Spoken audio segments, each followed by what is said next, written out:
বন্ধুরা কারা দেখেছে দোল আছে আর আমি কালী মাকে কতটা ভালোবাসি আর ভোলু মাকে ভালোবাসি বেঁচেও চলে খাওয়া এখন ইচ্ছাই করছে না।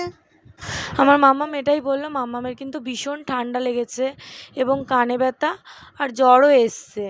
আর বাচ্চাদের শরীরটা খারাপ লাগলে তো কোনো মারই ভালো লাগে না বলো।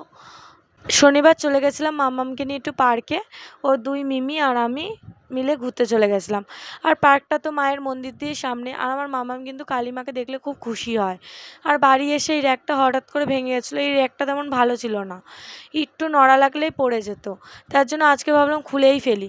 তারপর বান্ধবী করে নিচ্ছিলো একটুখানি বিছানাটা পরিষ্কার, আমার খুব কষ্ট হয়ে যাচ্ছিলো, তার জন্য এবার ভিডিওতে আনছিলাম, ও খুব লজ্জা পেয়ে গেছিলো। আর মাম্মাম কিন্তু একটু দোলনাও চড়ে নিচ্ছিলো।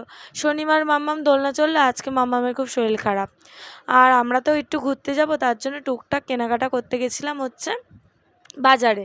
আর মাম্মাম দেখো কেমন খ্যান খ্যান করছে, মাম্মাম তো এরকম করে না না, কিন্তু শরীরটা ভালো নেই বলে খ্যান খ্যান করছে। কালকে সোমবার, কালকে যাব মাম্মামকে নিয়ে ডাক্তার দেখাতে। আর মাম্মামের পাপা এই তেলটা এনেছে, দেখো তো কেমন লাগছে। আর মাম্মামের জন্য দুটো হট প্যান্ট, তারপর হচ্ছে ফ্রক, আর সেম আমার মতন একটা মাম্মামের জন্য প্যান্ট কিনে এনেছি। কিন্তু মাম্মাম কিন্তু এগুলো দেখলে খুব খুশি হয়, কিন্তু আজকে একটুকুও খুশি না, মাম্মামের খুব ঠান্ডা লেগেছে তার কারণে।